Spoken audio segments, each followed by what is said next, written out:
Hello, friends. This is Dave Hurwitz, executive editor at ClassicsToday.com, here with Miniature Masterpieces number 7. We're just rocking on with this series because it's so much fun to do.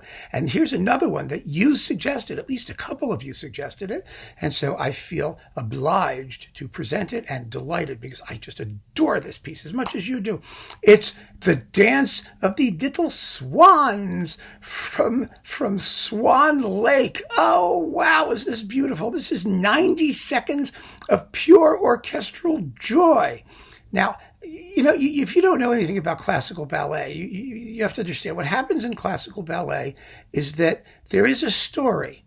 And the story is done in pantomime. People can't talk. The music plays and they walk up to each other and they do this and then they do this.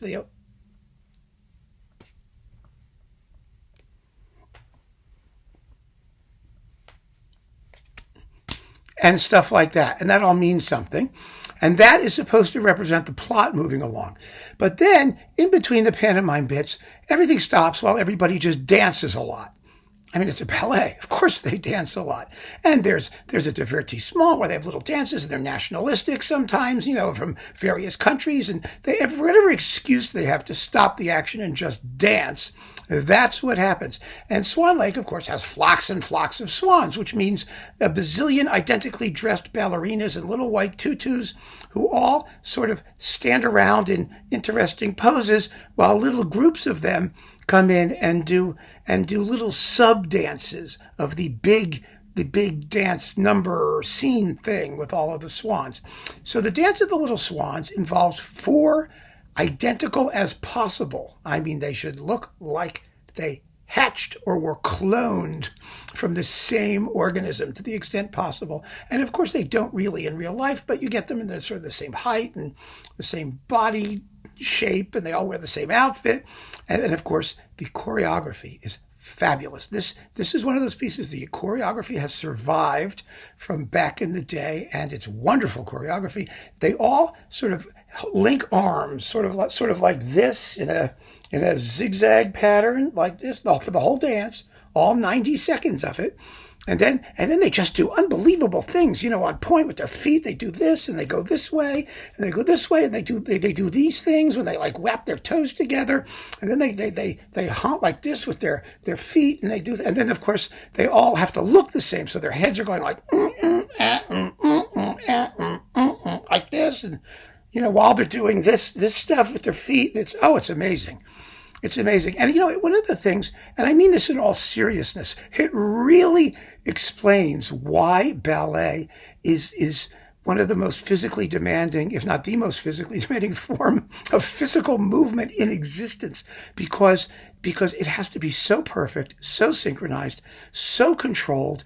And remember, this is not a big bombastic, heffalump kind of number. This is 4 teeny little swanlets. It's dainty, it's delicate, it's controlled.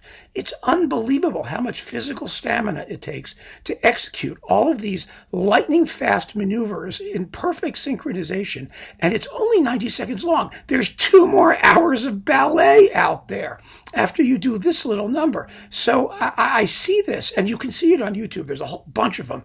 There's one with the Netherlands National Ballet, which is fabulous. I'd watch that one and watch the Bolshoi too. You can see a whole bunch of them compared, and they're all on YouTube.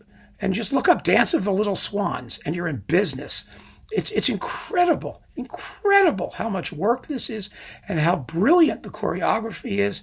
It's actually supposed to represent how like little swans all walk together like in a little herd and do exactly the same thing to try and protect themselves. I mean, I had no idea that was true. I read that on Wikipedia. I would never have figured that out.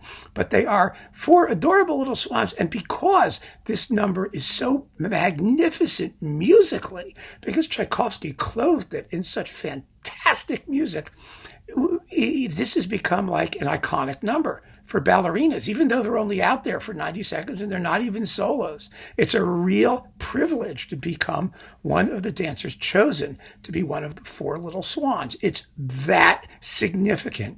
But what makes it that significant is Tchaikovsky's music, because the tune is unforgettable. People know this tune. They don't know what it's from. They don't know what it is, but once you've heard it, they go, oh, I know that, I've heard that. It's one of those. It's part of our DNA, part of our musical consciousness now. And that's a tribute to Tchaikovsky's mastery of ballet and of the musical melody and captivating orchestration and tantalizing harmony. And oh God, it's just wonderful. So let me shut up and play it for you. This is the Russian National Orchestra with Mikhail Pletnev on Ondine, doing Complete Swan Lake. And here is the dance of the Little Swans.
Oh, yeah. Don't you just wish you were a little swan? Well, if you're lucky, maybe you can date one. But the bottom line is it's a masterpiece, an absolute miniature masterpiece, the very definition of what a miniature masterpiece is. I can't think of a better example, and thank you for suggesting it because boy, was that a terrific idea. I hope you've enjoyed it as much as I have. There's a whole rest of Swan Lake to go out there and listen to. And, I just want to make one other point. A lot of you have suggested excerpts from ballets, and I'll do more of them. The problem I have, and it's the same with all these things, is that I need to have permission. I need to be able to get permission. One of the things that a bunch of you have suggested, which I would love to play, is, the entrance of the excessively adorable Little Swans from Gabriel Pernet's Cydalise et le Chèvre Pied. But unfortunately, although I've talked about that ballet in a talk, I don't have permission to play samples. And so I have to find it somehow in a way that would make that possible. And I will do it if I can, because it's another great little ballet example that I could play for you of a miniature masterpiece. It's absolutely marvelous. It's adorable. So keep on listening, folks. Thank you for joining me for this marvelous musical miniature masterpiece. Take care.